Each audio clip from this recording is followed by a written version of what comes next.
E no outro cenário daria 6,3%. Isso para esse ano agora, né? Para o ano que vem, que é o horizonte relevante de atuação do Banco Central, você teria em um caso 3,4% de inflação e no outro caso 3,1%. Os dois números bastante perto da meta quando a gente vê, né, o que a gente tem em termos de desafio de queda de inflação daqui para frente. Tem uma questão importante quando você fala sobre a inflação para frente, que é uma questão que eu ouço muito, que é a tal da inércia, né? Que é o economês aí que o Rodolfo falou, que no Brasil a gente tem uma indexação forte, então muita coisa do passado a gente leva para frente, né? Reajuste de aluguel, de escola, né? De serviços em geral.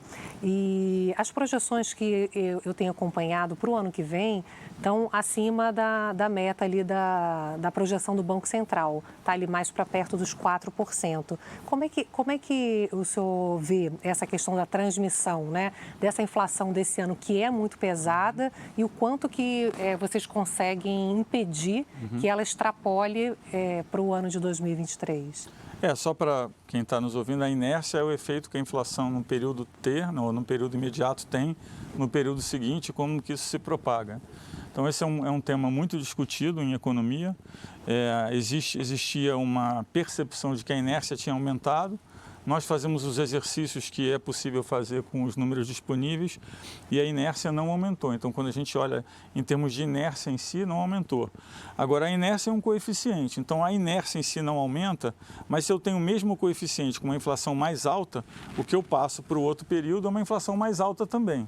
Então, quando a gente diz o componente de inércia não aumentou, a gente diz que o coeficiente não aumentou, mas uma inflação mais alta sempre tem mais inércia, mesmo com o mesmo coeficiente. Deixa eu pegar aqui um ponto que o senhor colocou. O dólar impacta muito na nossa inflação, né? A gente está discutindo inflação. O senhor citou combustíveis, né? Mas a gente olha diversos outros produtos, né? O nosso trigo, até por causa da questão da Rússia, mas acho que mais de 60% do nosso trigo vem da Argentina, mas o impacto do dólar é grande. Trigo, enfim, milho e tantos outros produtos. Esse dólar que a gente está vendo agora, nesses últimos dias, semanas, 4,80, 4,90, 4,80, na opinião do senhor, presidente do Banco Central, é um patamar que veio para ficar? Dá para ir mais para baixo, né? Vira e mexe, quando se fala em dólar, as pessoas ficam lembrando, putz, quando o dólar era 1 e pouco, 2, eu não estou nem, talvez, querendo chegar a isso, mas na visão do presidente do Banco Central, dá para ficar por aí ou talvez até recuar um pouco mais? Olha, a coisa mais difícil do mundo é fazer previsão de câmbio para qualquer um. Eu fui atrás, desculpa, Lideu, eu fui atrás de um banco privado. Não precisa citar e tal, mas ele dizia, o banco prevê 5 e tanto para o ano que vem, chega a 6 daqui a 2 anos, 3 anos, olhando para o real frente ao dólar. Eu acho que se você olhar, né, outros bancos vão ter outras estimativas bastante diferentes dessa. Eu acho que é importante reconhecer o que está acontecendo, né, quais são as forças por trás do movimento que a gente está vendo hoje. Então, a gente tem hoje, né, algumas forças que estão fazendo com que nós tenhamos entrada de recursos. A entrada de recursos, o fluxo de entrada é o que faz o câmbio apreciar. Por que isso está acontecendo agora? Por diversos fatores. Primeiro, porque na margem os números fiscais estão bem melhores, né? A gente, né, gerou um ano de superávit, a gente tem as contas de janeiro, o número primário de janeiro foi muito melhor que esperado, tem tido movimentos consecutivos de surpresa no fiscal. Então, apesar de, obviamente, sempre existir aquela incerteza em relação ao fiscal de longo prazo, no curto ele tem melhorado. Uma outra razão que a gente vê é o Banco Central do Brasil foi o que fez o trabalho mais rápido, foi o que subiu os juros mais rápido, é o único Banco Central no mundo emergente hoje, tirando a Rússia, que está já num campo restritivo, então as pessoas entendem que está mais perto do final do ciclo.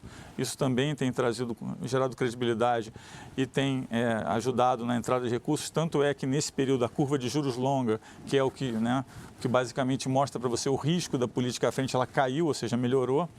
Tem outros fatores ligados a fluxo temporário, por exemplo. Tem muito investimento em empresas brasileiras, porque a gente está vivendo num ambiente de inflação global maior. Existe um entendimento do investidor mundial que as empresas brasileiras vivem bem em ambiente de inflação maior. Tem todo o movimento... Está acostumado com isso, né? Está acostumado com isso. Tem as empresas de commodities também. Eu ia falar isso agora. Tem o tema de que commodities está subindo, o Brasil é produtor de commodities. Quando a gente olha olha, por exemplo, o choque recente, a gente vê que parte do choque é até positivo para o Brasil, principalmente na parte de metais e alimentos, ou seja, nós exportamos um produto que está subindo de valor, é óbvio que isso causa inflação, mas também causa entrada de recursos. Então, são vários fatores que estão fazendo... O juro alto, né, presidente? O juro alto é a principal atração, né? Não, é uma das, como eu disse, é um dos fatores. Você tem juro alto, você tem o fiscal melhor, você tem a parte de commodities, você tem a parte das pessoas olhando as empresas do Brasil de forma mais atrativa, você tem a parte do Brasil, tem uma agenda de concessões, uma agenda de, vamos dizer assim, pró-mercado, que eu acho que tem atraído alguns, principalmente nessa parte de infraestrutura. Então, eu acho que são vários fatores. Agora, a questão é assim, esses fatores são fatores que vão persistir ou são fatores muito temporários? Essa é a questão. Eu acho que tem alguns fatores que as pessoas começam a entender que são fatores, né, mais persistentes, ou seja, que de fato alguma coisa nessa realidade está mudando, né, e a gente precisa observar de novo. A coisa mais difícil é fazer previsão de câmbio. Mas a gente tem visto um influxo grande. Você acha que pode ajudar a ter uma surpresa positiva por conta do dólar, a inflação desse ano? Não, a gente usa o dólar como um input, né, nos modelos. O que eu disse, por exemplo, recentemente, é que quando a gente olha commodities como um todo, que foi o grande vilão da inflação, a gente vê que petróleo subiu mais do que o câmbio ajudou, mas o resto meio que se cancelou, né, quando a gente olha esse passado mais recente. Então, sem dúvida, tem ajudado, porque se commodity está subindo e você exporta uma coisa que tem preço maior e a sua moeda está fazendo a força ao contrário, fazendo com que isso não gere inflação local, então você tem aí o conjunto das forças é positivo. Presidente, mas quando a gente olha para os Estados Unidos, para a inflação americana e para os juros americanos, para a política monetária que pode ser adotada lá, já começou, há uma preocupação, porque pode ficar muito mais atraente lá e pode começar a tirar esses recursos que estão chegando aqui e podem resolver voltar para lá. Como é que o senhor vê isso? Que preocupação o senhor tem com a política monetária americana? Só para dar o dado, né, Mita, a gente está com quase 8% de inflação lá em um ano nos Estados Unidos, né? Isso, e o Fed acabou de aumentar o juro e vai aumentar mais dos Estados Unidos, né? Só para colocar o dado. De novo, né, o economês diz o seguinte, né, quando você tem um ambiente de inflação crescente, você está querendo lutar contra a inflação, você vai mais ou menos ver qual é a sua taxa neutra e você coloca a taxa acima da taxa neutra.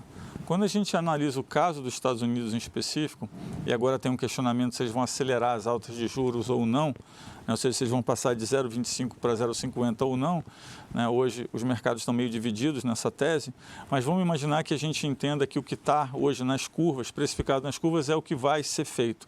Então a gente está falando que a gente vai ter um juros terminal lá em 2023 por volta de 2,7, 2,8. Quando a gente pega a taxa neutra dos Estados Unidos e a inflação na meta, então você tem uma taxa de meio, mas a inflação de 2 daria 2,5. Então você pode chegar à conclusão, olha, 2,7 é muito perto de 2,5. Por que uma taxa tão perto da taxa neutra vai fazer o trabalho de frear a inflação? Acho que esse é o grande questionamento.